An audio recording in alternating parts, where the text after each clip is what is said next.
कल से भारत में कोविड-19 की टोटल एडिशनल संख्या 1684 केसेस आए हैं, which takes are total confirmed cases to 23,077. Total cases under medical supervision are 17,610. कल से आज तक में 491 लोग क्योर हुए हैं, विच टेक्स की हमारी जो टोटल क्योर होने वालों की संख्या को 4,748 लेके जाती है. इसके द्वारा हमारा रिकवरी रेट अब अप्रॉक्सीमेटली 20.57% है. यह हम सब लोगों के लिए एक बहुत ही पॉजिटिव न्यूज़ है. इसी तरीके से पिछले 28 दिनों में जिन जिलों से कोई केस नहीं आया है उसकी संख्या में भी बढ़ोतरी हुई है. इसके तहत इन जिलों की संख्या 15 हो गई है और नए जो ज़िले ऐड हुए हैं उसमें छत्तीसगढ़ से दुर्ग और राजनांदगांव और मध्य प्रदेश से शिवपुरी जिला है.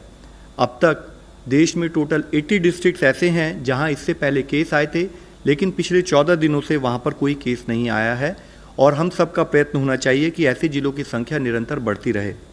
हम सबके लिए महत्वपूर्ण है कि कम्युनिटी और सरकार द्वारा चेन ऑफ ट्रांसमिशन को ब्रेक करने के लिए इस कलेक्टिव एफर्ट्स में हम लोग लगे रहें. हमें देखना है कि इन जिलों में कोई नया केस ना आए और नए जिले इस श्रेणी में शामिल होते रहें.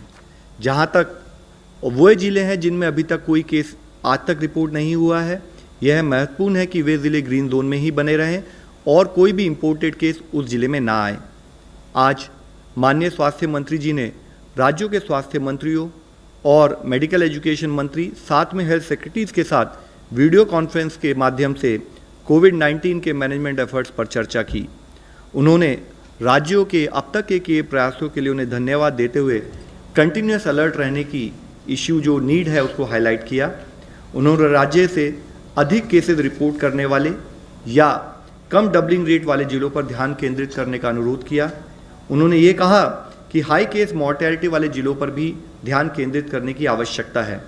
उन्होंने अनुरोध किया कि लाइफ सेव करने के लिए अर्ली आइडेंटिफिकेशन ऑफ केसेस और प्रॉपर क्लिनिकल मैनेजमेंट बहुत महत्वपूर्ण है. उन्होंने राज्य से यह इंश्योर करने के लिए अनुरोध किया कि बीमारी के साथ अननेसेसरी स्टिग्मा अटैच ना हो. किसी भी बीमारी की तरह यह भी एक बीमारी है जो इलाज से ठीक हो जाती है. पर्टिकुलरली क्योंकि यह इन्फेक्शियस डिजीज़ है तो बहुत ज़रूरी है कि उससे संबंधित पेशेंट को हम समय पर आइडेंटिफाई कर सकें और समय पर ट्रीटमेंट शुरू कर पाएँ. इसके लिए कम्युनिटी में हेल्थ सीकिंग बिहेवियर को बढ़ाने की, एनकरेज करने की बहुत ज़रूरत है. माननीय स्वास्थ्य मंत्री ने विश्व स्वास्थ्य संगठन के सभी सदस्य देशों के स्वास्थ्य मंत्रियों के साथ भी वीडियो कॉन्फ्रेंस के द्वारा अपने देश में किए एफर्ट्स के बारे में अपना यात्रा को साझा किया. उन्होंने विशेष रूप से ये हाईलाइट किया कि भारत के मैनेजमेंट एफर्ट्स में कम्युनिटी एंगेजमेंट और कंटेनमेंट एफर्ट्स इन दोनों ट्विन प्रिंसिपल्स पर काम किया है. उन्होंने rotary international, red cross society जैसे सोशल वेलफेयर ऑर्गेनाइजेशंस, एनजीओज और डेवलपमेंट पार्टनर्स के साथ भी बातचीत की. उन्होंने रेड क्रॉस से सफिशिएंट ब्लड स्टॉक्स को इंश्योर करने का अनुरोध किया. उन्होंने कहा कि वॉलंटरी ब्लड डोनेशन को बढ़ावा देने के लिए ज़रूरत हो तो डोनर्स को पिक और ड्रॉप करने जैसी फैसिलिटीज़ भी प्रोवाइड की जाएं. उन्होंने रेड क्रॉस को सुझाव दिया कि वे रिकवर्ड कोविड-19 पेशेंट्स के साथ कोऑर्डिनेट करें जिन्हें ब्लड डोनेशन के लिए मोबिलाइज किया जा सकता है. उनसे प्राप्त कॉन्वलेसेंट प्लाज्मा को कोरोना अफेक्टेड पेशेंट के अर्ली रिकवरी के लिए भविष्य में यूज़ करने का स्कोप हो सकता है.